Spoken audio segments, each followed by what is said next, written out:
Assalamualaikum warahmatullahi wabarakatuh. Yang terhormat Ibu Indawati, SE, MM, MAK, selaku dosen manajemen strategi, dan teman-temanku semua. Perkenalkan, nama saya Saski Nibaroka dengan NIM 241011201065. Saya dari kelompok 9 ingin mempresentasikan tentang strategi unit bisnis.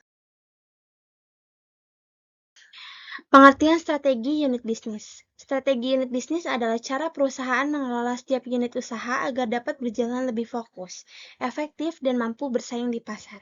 Setiap unit bisnis memiliki karakteristik yang berbeda, seperti produk, pelanggan, pasar, dan teknologi yang digunakan. Strategic Business Unit atau SBU membantu perusahaan menentukan strategi khusus sesuai kebutuhan masing-masing unit usaha. Dengan adanya SBU, perusahaan dapat lebih mudah mengalokasikan sumber daya, mengambil keputusan, dan meningkatkan efisiensi operasional. Tujuan utama strategi unit bisnis ini adalah menciptakan keunggulan kompetitif agar perusahaan dapat bertahan dan berkembang dalam persaingan pasar. Selanjutnya itu ada pentingnya strategi unit bisnis. Strategi unit bisnis sangat penting karena persaingan bisnis saat ini semakin ketat dan dinamis. Perusahaan harus mampu menyesuaikan diri terhadap perubahan pasar, perkembangan teknologi, dan kebutuhan konsumen yang terus berubah.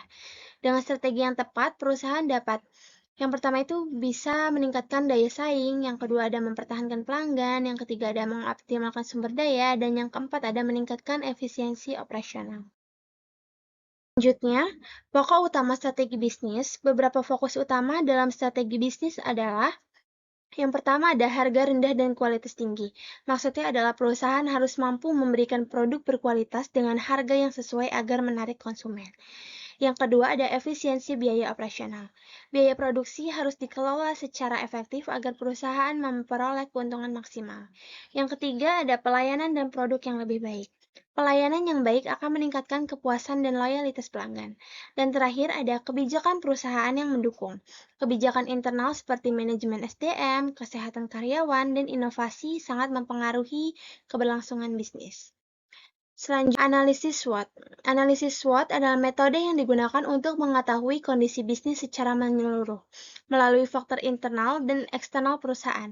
SWOT terdiri dari yang pertama itu ada strength atau kekuatan, merupakan keunggulan yang dimiliki perusahaan seperti kualitas produk yang baik, inovasi tinggi, SDM kompeten, dan pelayanan yang unggul. Lalu yang kedua ada weakness atau kelemahan, merupakan kekurangan dalam perusahaan seperti keterbatasan modal, kurangnya teknologi, dan lemahnya promosi. Selanjutnya yang ketiga ada opportunity atau peluang, yaitu merupakan kesempatan dari luar perusahaan yang dapat dimanfaatkan seperti perkembangan digitalisasi, meningkatnya kebutuhan pasar, dan dukungan pemerintah. Selanjutnya yang keempat ada threat atau ancaman, merupakan risiko dari luar perusahaan seperti munculnya pesaing baru, perubahan tren konsumen, dan kondisi ekonomi yang tidak stabil.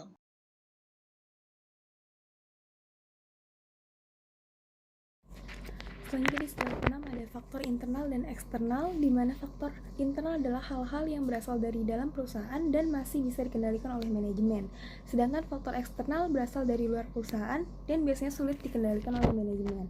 Contohnya seperti pasar, persaing baru, dan perubahan preferensi masyarakat. Selanjutnya di slide 7 ada lingkungan mikroperusahaan yang dimana pihak-pihak yang berhubungan langsung dengan aktivitas sehari-hari, contohnya seperti perusahaan itu sendiri atau struktur organisasi, dan pemasok yang menyediakan, serta pelanggan yang sebagai pengguna produk atau jasa. Di slide 8 ada lingkungan makro atau faktor besar dari luar perusahaan yang mempengaruhi bisnis secara luas dan biasanya tidak bisa dikendalikan. Contohnya seperti faktor ekonomi seperti inflasi dan daya beli masyarakat. Yang kedua ada faktor sosial seperti gaya hidup dan habit, serta juga perkembangan tentang teknologi yang terus berubah. Ada juga faktor politik dan hukum seperti kebijakan pemerintah dan faktor lingkungan dalam isu dan perubahan iklim. Serta ada juga globalisasi yang membuat persaingan semakin luas ke pasar internasional. Selanjutnya, saya akan menjelaskan strategi kunci dari jurnal. Hasil penelitian menunjukkan terdapat 3 strategi utama yang efektif dalam meningkatkan daya saing bisnis unit.